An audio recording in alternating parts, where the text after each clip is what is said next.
Thank you. Ladies and gentlemen, good morning. Let me start by thanking the partnership and all the sponsors for giving me the opportunity to speak to you all today. Like Ned said, I'm with the World Bank, and if you've been following the events at the World Bank, we now have a public-private partnership group within the World Bank. So we have a focal point for PPPs as what is known as a cross-cutting solutions area. So we have all these global practices now, for example, for transport, for energy and all that. And then we have cross-cutting solutions such as climate change, and one of them is public-private partnerships. One of the many things this group is going to do is besides helping the clients within the bank with PPPs such as the global practices, obviously it's going to be working hands-on with clients outside the bank, the countries, the owners, people who sit on the board of the bank. But also to develop knowledge management products, guidelines, standardized documents, as well as something new that's been in the works for a while, but I think it's getting close to fruition now, is a certification program in public-private partnerships. So it's going to be offered soon. It is going to be based on something similar to what you would, how you would go about getting, for example, your CFA. It's going to be very comprehensive. And then there is going to be this online massive public-private partnerships capacity building tool available as well. Africa is definitely an area of focus, priority for the bank. And like we heard earlier, like Kamran said, there's a need to grow the pipeline of projects. But the good news is that things are moving in the right direction. Last year, we had a commitment of $12.8 billion for PPP kind of projects in Africa. There were 26 projects that came to financial close last year. So we are on the right track. Now, I think we have transitioned well from the earlier session where we did start talking about political commitment and projects and institutional capacities and project pipelines. Just to recap this whole area of private participation in infrastructure, if you recall, there was this craze about nationalization in the 60s and 70s in some parts of the world, followed by very aggressive privatization programs. So outside selling commercial businesses assets, there was utilities offered, which have a direct impact on public services. There was a lot of unbundling done of utilities.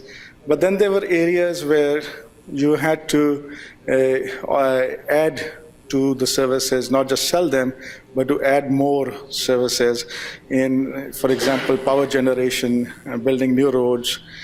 So those areas where concession and build, BOT, build, operate, transfer kind of transactions started taking place, they started under the broad umbrella of privatization, but kind of branched out. And in the early days, we saw a lot of countries with some very good experience in, developing independent power producers, kind of arrangements, roads, and telecom was another big area. But as we progressed, the focus on, saying, okay, so we're not selling assets now, we're creating new assets. The focus was now the new slogan was, how do we, provide better and more efficient services? How do we engage the private sector in financing these services?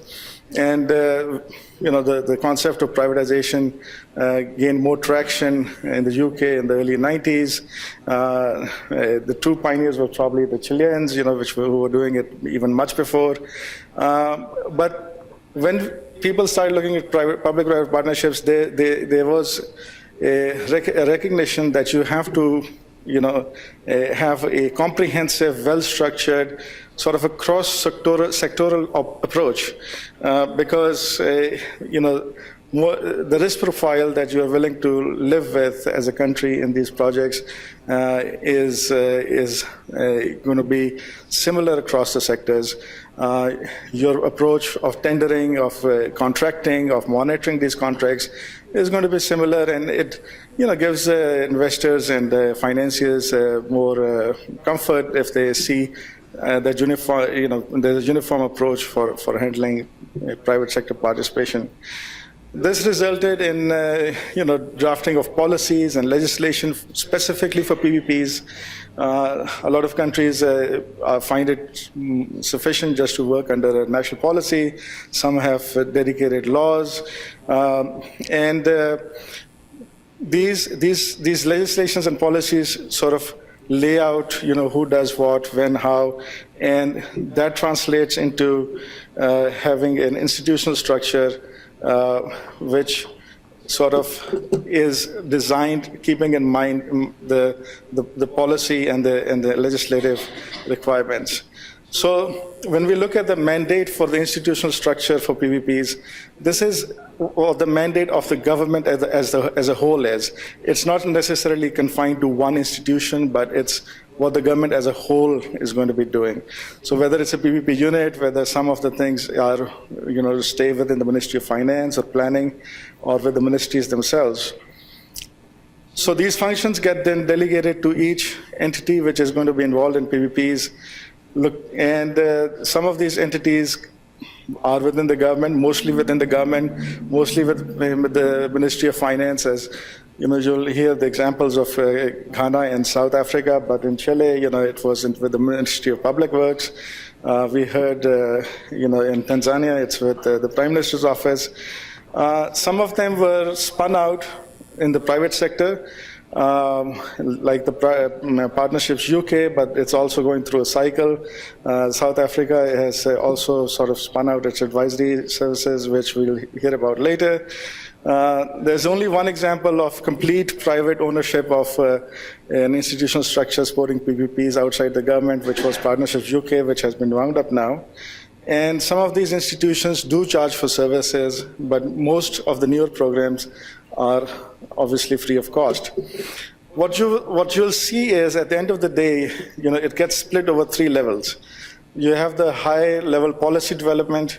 You have, the cabinet steering committees, which not only set policies, but they're also approval authorities for especially bigger projects. Then you have a central unit, which, amongst other things, does coordination, promotion, and capacity building. And then you have the actual projects. The actual projects are obviously with the ministries, department, and agencies, because they need to own them. They need to live with the analysis they do. They need to be able to monitor these contracts, sometimes over 25, 30 years. We need to remember that there's no one size fits all. Obviously, it depends on the region, the country, and we need to have customized solutions. Some models evolve over time, as we'll hear from other panelists today. We need to be aware that there can be conflict of interest in some of the structures, so where you're developing these projects and approving them at the same time, we need to be aware that we need to have some separation. And most of the time, if you can outsource. So that's where you get transaction advisors helping you. That's where you have panel of advisors, just-in-time advice, and all that. This was a quick example of what happened in Pakistan. The idea was to have day-to-day autonomy in the institutional structure, market-based salaries. So the non-profit was set up outside the Ministry of Finance, owned by the Ministry of Finance, with the Minister of Finance as the chairman, professional CEO. After it developed policies and standardized documents and all that, it was initially supposed to be the gatekeeper of projects, but it soon realized that most of the projects were at the subnational level, at provincial and municipal level. So what it ended up doing was it ended up creating these nodal units within the provincial governments, at the local level, and started supporting them more in an advisory role. So things evolve, and like I said, there's no one size fits all. Just this last slide, I know it's very crowded, seems complicated, but at the end of the day, what we need to realize is that it is not just one agency, it's not just one unit, it's several parts of the government coming together. So when you're doing your pre-feasibility studies and preparing your tender documents, you have the Ministry of Finance helping you prioritize projects along with the Ministry of Planning. You have the ministries, departments, and agencies working with the transaction advisors. You have the Ministry of Finance looking at fiscal issues. Are these projects affordable or not? Are the contingent liabilities backstopped or not? And then you have the whole approval process. So I know we have very short time to present. We're happy to discuss in the Q&A session. Thank you.